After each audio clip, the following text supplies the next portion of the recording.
Hello guys, आज इस video पूरा देखने के बाद आपके होश उड़ जाएंगे क्योंकि आज इस वीडियो में मैं आपको एसआईपी की ऐसे डार्क साइड को दिखाने वाला हूं जो ज्यादातर लोगों को पता ही नहीं है। आज इस वीडियो में मैं आपको 100% प्रूफ के साथ दिखाऊंगा कि कैसे किसी भी म्यूचुअल फंड में एसआईपी करके आप बेवकूफ बनते हैं। आप जब किसी भी म्यूचुअल फंड में एसआईपी स्टार्ट करते हैं तो उस म्यूचुअल फंड की कैलकुलेटर आपको दिखाता है कि उस म्यूचुअल फंड से आपको कुछ साल बाद यानी एक फिक्स टाइम बाद लाखों करोड़ों का रिटर्न मिलेगा। एग्जाम्पल के लिए मान लो कि आप एबीसी नाम के म्यूचुअल फंड में पर मंथ 10,000 रुपया एसआईपी किया और उस म्यूचुअल फंड आपको 15% रिटर्न देता है। इस हिसाब से देखा जाए 20 साल बाद आपको उस म्यूचुअल फंड से 1,52,00,000 का रिटर्न मिलेगा। लेकिन यहाँ पर एक ट्विस्ट है, 20 साल बाद जब आपको रिटर्न मिलेगा तब आपको 1,52,00,000 नहीं, आपको सिर्फ 1,32,00,000 का रिटर्न मिलेगा। आपको 20 लाख रुपया कम मिलेगा, 10-20 हजार नहीं। अब आपके मन में सवाल आया होगा कि मुझे 20 लाख रुपया क्यों कम मिलेगा? म्यूचुअल फंड खुद ही तो दिखा रहा था कि 20 साल बाद मुझे 1,52,00,000 का रिटर्न मिलेगा, मुझे वो 20 लाख क्यों कम मिलेगा? इस क्वेश्चन का जवाब मैं आपको देता हूं। आपका वो 20 लाख म्यूचुअल फंड वाले कंपनी आपसे काट लेता है। अब आप सोचेंगे कि वो 20 लाख तो मेरा पैसा है, तो म्यूचुअल फंड मेरा पैसा क्यों काट लेता है? इस क्वेश्चन का जवाब भी मैं आपको देता हूं। आपसे म्यूचुअल फंड वो 20 लाख रुपया काट लेती है एक्सपेंस रेशियो के नाम पर। ये एक्सपेंस रेशियो का कैलकुलेशन म्यूचुअल फंड आपको कभी नहीं बताते। अगर आपको ये एक्सपेंस रेशियो के बारे में नहीं पता तो आपके मन में फिर एक सवाल आया होगा कि भैया ये एक्सपेंस रेशियो क्या चीज है? ये एक्सपेंस रेशियो का सिंपल सा मतलब कि आप जिस म्यूचुअल फंड में एसआईपी करते हैं उस म्यूचुअल फंड वाले कंपनी आपके पैसों को मैनेज करने के लिए एंड देखभाल करने के लिए आपसे एक चार्ज लेती है। उस चार्ज को ही एक्सपेंस रेशियो कहा जाता है।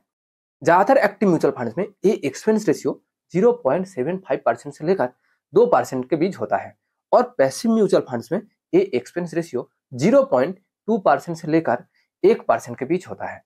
अब आप ये एक्सपेंस रेशियो क्या है वो तो आप समझ गए, लेकिन अभी भी आपको एक चीज विश्वास नहीं हो रहा है कि सिर्फ ये 1% एक्सपेंस रेशियो के लिए म्यूचुअल फंड आपसे 20 लाख रुपया काट लेगा।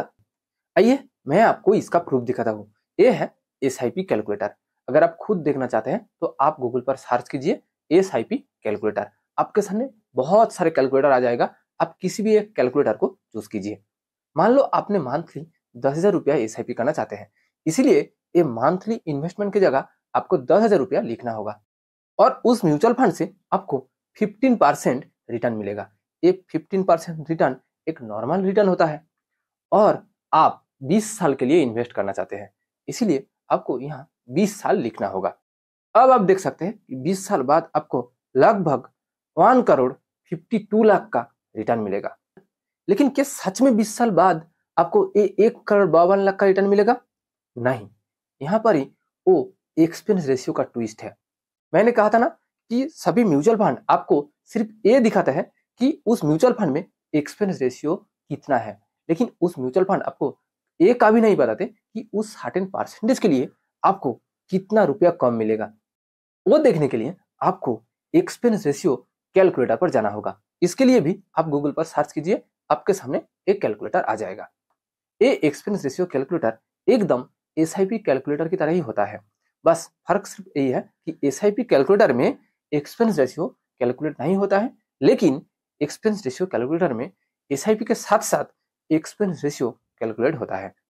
यहाँ पर भी आपका मंथली अमाउंट की जगह 10,000 रुपया फिलअप करना होगा और आपके रिटर्न की जगह 15% और ड्यूरेशन की जगह 20 ईयर्स, यानी आप 20 ईयर्स तक इन्वेस्ट करना चाहते हैं। हम पहले डाटा को सेम टू सेम यहाँ इनपुट किया, बस यहाँ पर आपको एक चीज ऐड करना होगा कि यहाँ पर ये जो एक्सपेंस रेशियो कैलकुलेशन ऑप्शन है यहाँ पर आपको 1% फिलअप करना होगा। मान लो कि आपने जिस म्यूचुअल फंड में एसआईपी करेंगे उस म्यूचुअल फंड में एक्सपेंस रेशियो 1%, ये ज्यादातर एक्टिव म्यूचुअल फंड्स की एक्सपेंस रेशियो होता है। देन एक कैलकुलेट नाउ पर क्लिक कीजिए और सिर्फ 1% की पावर देखिए। आपने 20 साल में सेम टू सेम 24 लाख रुपया इन्वेस्ट किया और आपको 15% रिटर्न भी मिला, लेकिन आपको सिर्फ 1,32,00,000 का रिटर्न मिलेगा। बट आप जब एसआईपी कैलकुलेटर पर कैलकुलेट किया था आपको कितना रिटर्न मिल रहा था? 1,52,00,000 का। तो बाकी 20 लाख कहाँ गए? ये बाकी 20 लाख ही उस म्यूचुअल फंड आपसे एक्सपेंस रेशियो कॉस्ट के नाम पर काट लिया। इसीलिए आपका टोटल रिटर्न 1,52,00,000 से घटकर 1,32,00,000 हो गया। अब आप इस म्यूचुअल फंड में ही ये एक्सपेंस रेशियो जीरो करके कैलकुलेट करके देखिए, आपको कितना रिटर्न दिखा रहा है? 1,52,00,000 का। आपने सेम 20 साल में 10,000 रुपया मंथली इन्वेस्ट करके टोटल 24 लाख रुपए इन्वेस्ट किया, आपको सेम 15% रिटर्न मिला। लेकिन जब आप एक्सपेंस रेशियो जीरो कर दिया तो आपको 1,52,00,000 का दिखा रहा है। लेकिन आपको तो म्यूचुअल फंड वाले कंपनी एक्सपेंस रेशियो नहीं छोड़ेगा, वो तो 1% लेके ही रहेगा। ये म्यूचुअल फंड वाले कंपनी ना बहुत चालाक होते हैं। आप जब किसी म्यूचुअल फंड में इन्वेस्ट करने जाएंगे तो उस म्यूचुअल फंड आपको रिटर्न का एक कैलकुलेशन दिखाता है, कौन कौन सी जगह में इन्वेस्ट करने से आपको कितना प्रॉफिट होगा और इस म्यूचुअल फंड में इन्वेस्ट करने से आपको टोटल कितने करोड़ या लाखों का रिटर्न मिलेगा। और वो जब आपको एक्सपेंस रेशियो दिखाता है, वो सिर्फ यही दिखाता है कि इस म्यूचुअल फंड में एक्सपेंस रेशियो 1% या 0.8% या 2%, लेकिन वो आपको कभी भी इसका कैलकुलेशन नहीं दिखाता है कि इस एक्सपेंस रेशियो के लिए आपको टोटल कितने रुपया कम मिलेगा। अगर किसी म्यूचुअल फंड एक्सपेंस रेशियो का एक कैलकुलेशन दिखा दिया तो लोगों ने उस म्यूचुअल फंड में इन्वेस्ट कम करेगा। इससे तो म्यूचुअल फंड का ही लॉस होगा, क्योंकि म्यूचुअल फंड का इनकम ही तो ये expense ratio, exit load etcetera. इसीलिए म्यूचुअल फंड चालाकी से आपसे ये चीज छुपाते हैं और आप भी एक्सपेंस रेशियो को कैलकुलेट नहीं करते, इसीलिए आप म्यूचुअल फंड की उस ट्रैप में फंस जाते हैं। इससे क्या होता है? आपका लाखों करोड़ों का नुकसान होता है, जो आपको कभी भी पता भी नहीं चलती। ये एक्सपेंस रेशियो देखने के बाद आपके मन में जरूर ये सवाल आया होगा, तो हम म्यूचुअल फंड्स के बदले कहाँ इन्वेस्ट करें? ऐसे कौन सी जगह है जहां 15% रिटर्न भी मिलेगा और रिस्क भी कम होगा? उस जगह का नाम है ETF। ETF का फुल फॉर्म होता है एक्सचेंज ट्रेडेड फंड। ये ETF एकदम म्यूचुअल फंड्स की तरह होता है, लेकिन काम करते हैं स्टॉक्स की तरह। ये ETF में एक्सपेंस रेशियो सबसे कम होता है, इसलिए बहुत सारे लोग ये ETF में इन्वेस्ट करते हैं, क्योंकि ETF में एक तो एक्सपेंस रेशियो कम होता है और दूसरा ETF में म्यूचुअल फंड से ज्यादा रिटर्न मिलने की पॉसिबिलिटी होता है। अगर किसी एक टाइप्स की म्यूचुअल फंड में एक्सपेंस रेशियो 1% है, तो सेम टाइप्स की ETF में वही एक्सपेंस रेशियो लगभग 0.5% से लेकर 0.6% के बीच होता है, यानी एकदम म्यूचुअल फंड की तुलना में आधा होता है। मान लो आपने बैंकिंग सेक्टर की जो म्यूचुअल फंड में उसमें इन्वेस्ट करना चाहते हैं। देखा जाए तो ज्यादातर बैंकिंग सेक्टर की म्यूचुअल फंड की एक्सपेंस रेशियो 1% है, लेकिन सेम बैंकिंग सेक्टर की ETF में एक्सपेंस रेशियो 0.3% से लेकर 0.5% के बीच होता है। आप इसको चेक करने के लिए खुद डीमैट अकाउंट पर जाकर चेक कर सकते हैं। इसलिए ज्यादातर लोग क्या करते हैं, वो म्यूचुअल फंड के बदले ETF में SIP करते हैं। इससे उन लोगों को ये 0.5% एक्सपेंस रेशियो यानी 10 लाख के आसपास अमाउंट बच रहा है, और साथ ही साथ उन लोगों को म्यूचुअल फंड से ज्यादा रिटर्न भी ETF में मिल रहा है। ये तो हो गया किसी भी ETF में नॉर्मल इन्वेस्टिंग प्रोसेस। लेकिन आज मैं आपको ऐसे दो स्ट्रेटजी दिखाऊंगा जो यूज करके आप 15% नहीं, आप 30 से 40% तक का रिटर्न सेम ETF से कमा सकते हैं। जहां म्यूचुअल फंड से आपको 20 साल में 1,32,00,000 का रिटर्न मिल रहा था, वही सेम अमाउंट इन्वेस्ट करके सेम 20 साल में आप ETF से 6 से 8 करोड़ का रिटर्न कमा सकते हैं। आप म्यूचुअल फंड में मंथली 10,000 रुपया इन्वेस्ट कर रहा था, वही आप सेम 10,000 ETF में इन्वेस्ट करेंगे। आप म्यूचुअल फंड में 20 साल के लिए इन्वेस्ट कर रहा था, आप ETF में भी सेम 20 साल के लिए इन्वेस्ट करेंगे। आप म्यूचुअल फंड से 15% रिटर्न कमा रहा था, यानी म्यूचुअल फंड से आपको 15% रिटर्न सालाना मिल रहा था, लेकिन आप ये दो स्ट्रेटेजी यूज करके ये ETF में 30 से 40% तक का रिटर्न कमा सकते हैं, यानी 20 साल बाद आप 6 से 8 करोड़ का रिटर्न कमा सकते हैं। ये 6 से 8 करोड़ का रिटर्न एक्सपेंस रेशियो काटने के बाद आपको मिलेगा, बट इसके लिए आपको हर दिन जस्ट 5 मिनट देना है इस स्ट्रेटेजी को यूज करने के लिए। सैटरडे, संडे एंड हॉलीडेज को छोड़कर रोज सुबह 3 बजे से 3:30 बजे के बीच आपको जस्ट 5 मिनट देना है, क्योंकि सैटरडे, संडे एंड हॉलीडेज में शेयर मार्केट बंद रहती है। इसलिए नॉर्मली देखा जाए मंथली 20 दिन शेयर मार्केट ओपन होता है। तो आप जिस दिन शेयर मार्केट ओपन होता है, आपको उस दिन जस्ट 5 मिनट देना है इस स्ट्रेटेजी को यूज करने के लिए। इससे आपको 2 से 3 गुना ज़्यादा रिटर्न मिलेगा म्यूचुअल फंड की तुलना में। लेकिन मैं आपको क्लियर कट बता रहा हूँ कि अगर आपके पास ये 5 मिनट टाइम नहीं है तो आप म्यूचुअल फंड में इन्वेस्ट कीजिए। चाहे एक्सपेंस रेशियो के नाम पर लाखों रुपया काटने के बाद भी तो आपको करोड़ों रुपया मिल रहा है। म्यूचुअल फंड में अल्टीमेट आपका प्रॉफिट तो हो रहा है, लेकिन अगर आप इस प्रॉफिट को 2 गुना 3 गुना या उससे ज़्यादा करना चाहते हैं तो आप इस स्ट्रेटेजी को यूज कर सकते हैं और ईटीएफ में इन्वेस्ट कर सकते हैं। आपका ये रोज जस्ट 5 मिनट का एफर्ट आपको 20 साल बाद 5 से 6 करोड़ का एक्स्ट्रा रिटर्न देगा। तो ये 2 स्ट्रेटेजी क्या है, चलिए हम ये 2 स्ट्रेटेजी के अलग अलग 2 पार्ट में आसान भाषा में समझेंगे। आप जब किसी एक म्यूचुअल फंड में एसआईपी करते हैं, आप क्या करते हैं, आप एक फिक्स डेट में आपका एसआईपी अमाउंट उस म्यूचुअल फंड में इन्वेस्ट करते हैं। वो फिक्स डेट हर महीने की 5 तारीख, 10 तारीख या 15 तारीख कुछ भी हो सकता है। मान लो आपने एसआईपी के लिए हर महीने की 15 तारीख को सिलेक्ट किया और आप 10,000 रुपया मंथली एसआईपी करना चाहते हैं, तो हर महीने की 15 तारीख को उस म्यूचुअल फंड में आपको 10,000 रुपया इन्वेस्ट करना होगा। अगर आपने मैनुअल एसआईपी सिलेक्ट किया तो आपको खुद ये 10,000 रुपया आपके बैंक से म्यूचुअल फंड में ट्रांसफर करना होगा।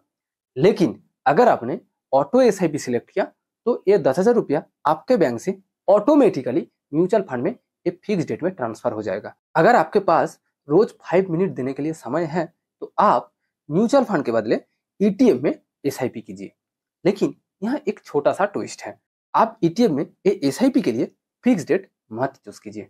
आप म्यूचुअल फंड में क्या करते थे, आप म्यूचुअल फंड में एक फिक्स डेट में आपका एसआईपी अमाउंट जमा करते थे, लेकिन यहाँ आप एक फिक्स डेट में नहीं, आप हर रोज छोटा छोटा अमाउंट इन्वेस्ट कीजिए।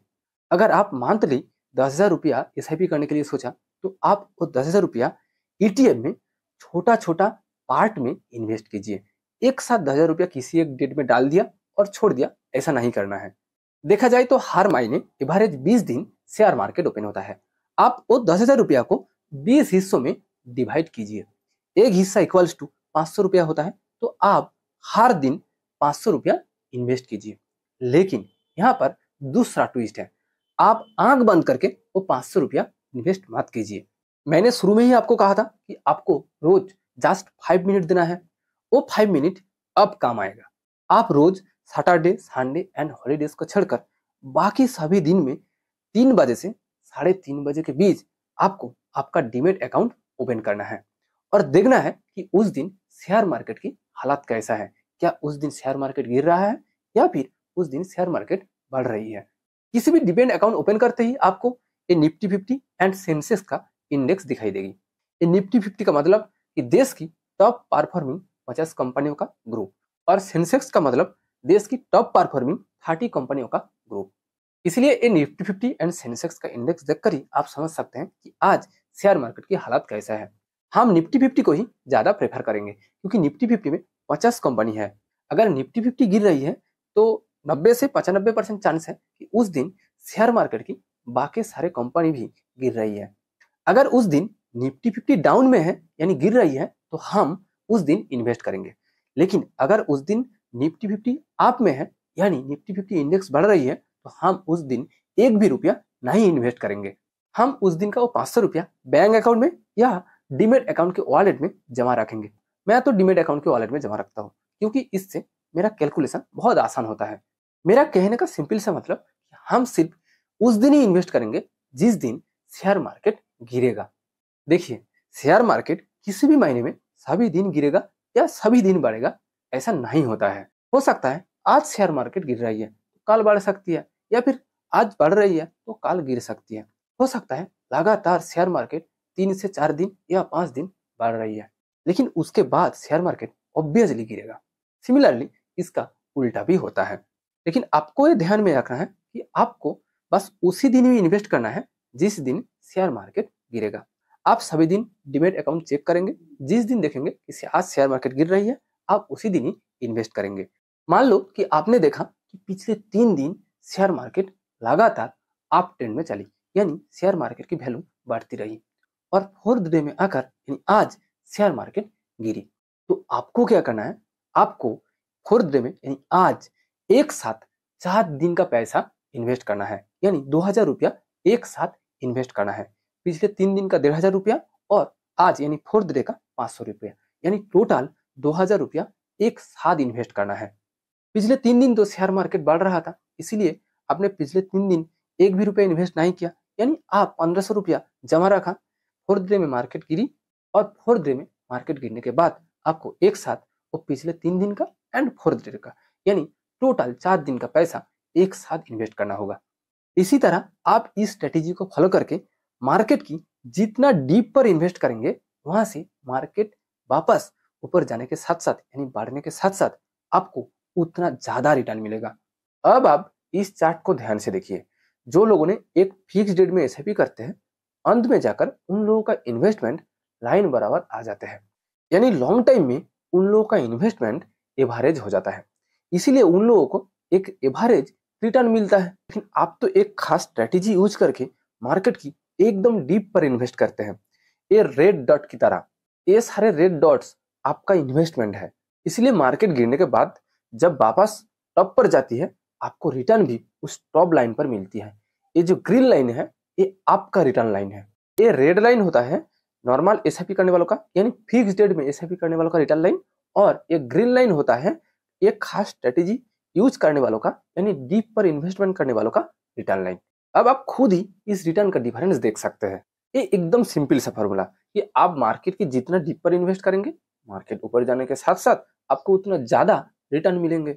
ये स्ट्रेटेजी यूज करके 1 से 2 महीने के अंदर आप खुद ही देख पाएंगे कि जहां आपको नॉर्मल एसआईपी से यानी एक फिक्स डेट में एसआईपी से 15% या 16% रिटर्न मिल रहा था, वहां इस स्ट्रेटेजी यूज करके हर महीने आपको 2 से 3% एक्स्ट्रा रिटर्न मिल रहा है। और हर महीने 2% एक्स्ट्रा रिटर्न का मतलब ईयरली आपको 24% एक्स्ट्रा रिटर्न मिल रहा है। जहां एक म्यूचुअल फंड में मंथली 2000 रुपया का नॉर्मल एसआईपी करके 20 साल में आपको 1,32,00,000 का रिटर्न मिल सकता है, वहां आप एक खास स्ट्रेटेजी यूज करके एक ईटीएफ से सेम 20 साल में सेम 2000 रुपये इन्वेस्ट करके 6 से 7 करोड़ का रिटर्न कमा सकते हैं। ये ह्यूज रिटर्न पाने के लिए आपने क्या किया? आपने रोज जस्ट 5 मिनट का एफर्ट दिया, और आपका ये रोज का 5 मिनट का एफर्ट आपको 5 से 6 करोड़ एक्स्ट्रा रिटर्न दिया। उम्मीद है आपने ये ईटीएफ इन्वेस्टिंग की पहला स्ट्रेटेजी को अच्छे से समझ लिया। नाउ ईटीएफ इन्वेस्टिंग की दूसरा स्ट्रेटेजी को समझते हैं। मेरे हिसाब से ये मोस्ट इंपॉर्टेंट स्ट्रेटेजी है। इस स्ट्रेटेजी को यूज करने के लिए आपके पास एटलीस्ट 3 अलग अलग सेक्टर की ईटीएफ होनी चाहिए। जैसे कि मेरे पास 4 अलग अलग ईटीएफ है। पहला निफ्टी 20, दूसरा बैंक निफ्टी, तीसरा IT and fourth gold ETF. Gold ETF choose करना है या नहीं करना है वो आपके मर्जी, क्योंकि गोल्ड ईटीएफ इक्विटी ईटीएफ से तुलनात्मक कम रिटर्न देता है। इक्विटी ईटीएफ का मतलब कि जिन सारे ईटीएफ स्टॉक्स में इन्वेस्ट करते हैं, और गोल्ड ईटीएफ का मतलब जो ईटीएफ गोल्ड में इन्वेस्ट करते हैं। लेकिन मैं गोल्ड ईटीएफ में इसलिए इन्वेस्ट करता हूं ताकि मेरा पोर्टफोलियो यानी ओवरऑल रिटर्न को मैनेज किया जा सके। देखिए मैं क्या करता हूं, मैं ऑलवेज लॉन्ग टाइम के लिए इन्वेस्ट करता हूं, एटलीस्ट 25 साल या 30 साल के लिए। और शेयर मार्केट की हिस्ट्री देखा जाए तो हर 8-10 साल बाद मार्केट में एक बड़ा क्रैश आता है, और जब मार्केट में क्रैश आता है ज्यादातर इक्विटी यानी स्टॉक्स गिरने लगता है, लेकिन गोल्ड ज्यादा नहीं गिरती है। मार्केट गिरने के कारण जब ज्यादातर ईटीएफ या स्टॉक्स आपको नेगेटिव रिटर्न देता है, उस टाइम एक गोल्ड ईटीएफ आपको पॉजिटिव रिटर्न देता है। इससे क्या होता है, मार्केट बहुत गिरने के बाद भी आपका पोर्टफोलियो ज्यादा नहीं गिरती है, आपका पोर्टफोलियो एक बैलेंस में रहता है, और ये बैलेंस देता है एक गोल्ड ईटीएफ। लेकिन मैंने पहले ही कहा कि गोल्ड ईटीएफ से आपको इक्विटी ईटीएफ से कम रिटर्न मिलता है, इसलिए गोल्ड ईटीएफ में इन्वेस्ट करना है या नहीं करना है वो आपकी मर्जी। मान लो आपने गोल्ड ईटीएफ को नहीं चूज किया, आपने बाकी 3 या किसी भी अलग अलग सेक्टर की 3 ईटीएफ को चूज किया। आपको क्या करना है, आपको हर दिन सैटरडे, संडे एंड हॉलीडेज को छोड़कर बाकी सभी दिन 3 बजे से 3:30 बजे के बीच आपके डीमैट अकाउंट को ओपन करना है। डीमैट अकाउंट ओपन करते ही एकदम फ्रंट पेज में आपका पोर्टफोलियो यानी आप जिस जिस जगह में इन्वेस्ट किया वो दिखाई देगा। आपको बस यही देखना है कि आप जिस दिन ईटीएफ चूज किया उस दिन कौन सी ईटीएफ डाउन पर चल रही है, यानी कौन सी ईटीएफ की वैल्यू गिर रही है। आपको बस ये करना है कि उस दिन जिस ईटीएफ की वैल्यू गिर रही है आपको उस ईटीएफ में इन्वेस्ट करना है। मान लो आज आपने 3 बजे से 3:30 बजे के बीच डीमैट अकाउंट ओपन किया और आपने देखा कि आज आईटी ईटीएफ की वैल्यू गिर रही है, तो आज आप आईटी ईटीएफ में इन्वेस्ट कीजिए, सिर्फ आईटी ईटीएफ में, और 2 ईटीएफ में आप 1 भी रुपया इन्वेस्ट मत कीजिए। हो सकता है अगले दिन आपने देखेंगे कि अगले दिन बैंक निफ्टी यानी बैंक ईटीएफ गिर रही है, तो आप अगले दिन बैंक ईटीएफ में इन्वेस्ट कीजिए। अगर किसी दिन ऐसा हुआ कि आपने देखा कि एक साथ तीनों ईटीएफ गिर रही है, तो आप ये कीजिए कि जो ईटीएफ सबसे ज्यादा गिर रही है आप उस ईटीएफ में इन्वेस्ट कीजिए, या फिर तीनों ईटीएफ में परसेंटेज के अनुसार पैसा डिवाइड करके इन्वेस्ट कीजिए। मान लो कि आपने मंथली 10,000 रुपया इन्वेस्ट करना चाहते हैं, तो नॉर्मली देखा जाए तो सैटरडे संडेज एंड हॉलीडेज को छोड़कर 20 दिन मार्केट ओपन होता है, तो आप एक काम कीजिए कि 10,000 को 20 हिस्सों में डिवाइड कीजिए, एक हिस्सा इक्वल्स टू 500 रुपया, तो आप हर दिन 500 रुपया इन्वेस्ट कीजिए। कौन सी ईटीएफ में? जो ईटीएफ उस दिन गिर रही है। ऐसा करने से क्या होगा, आपका इन्वेस्टमेंट ये रेड डॉट की तरह एकदम मार्केट की डीप पर होगा, और हम सभी ने जानते हैं कि आपका इन्वेस्टमेंट मार्केट की जितना डीप पर होंगे आपको उतना ज्यादा रिटर्न मिलेगा, क्योंकि मार्केट डीप से जब रिकवर करके टॉप पर जाती है तो आपको रिटर्न भी लॉन्ग टाइम में एक टॉप पर ही मिलता है। ये जो ग्रीन लाइन है लॉन्ग टाइम में ये आपका रिटर्न लाइन हो सकता है, लेकिन जो लोग म्यूचुअल फंड या किसी भी जगह में एक फिक्स डेट में एसआईपी करते हैं उन लोगों को एक एवरेज रिटर्न मिलता है, उन लोगों को ये रेड लाइन बराबर एवरेज रिटर्न मिलता है। लेकिन आपको ऑब्वियसली ये रेड लाइन से 2-3% एक्स्ट्रा रिटर्न मिलेगा। इस स्ट्रेटेजी यूज करके आपको सिर्फ 2-3% एक्स्ट्रा रिटर्न ही नहीं, आपको और एक फायदा भी मिलेगा, आपका इन्वेस्टमेंट डाइवर्सिफाई हो जाएगा, यानी आप अलग अलग सेक्टर में इन्वेस्ट करेंगे।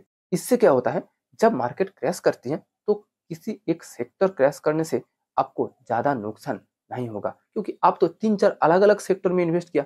हो सकता है आईटी सेक्टर क्रैश कर जाए, लेकिन आप तो आईटी सेक्टर के अलावा बैंकिंग सेक्टर एंड बाकी सारे निफ्टी 50 कंपनियों में भी इन्वेस्ट कर रखा है। इससे क्या होगा, क्रैश टाइम में भी आपका पोर्टफोलियो आपको एक पॉजिटिव रिटर्न देगा।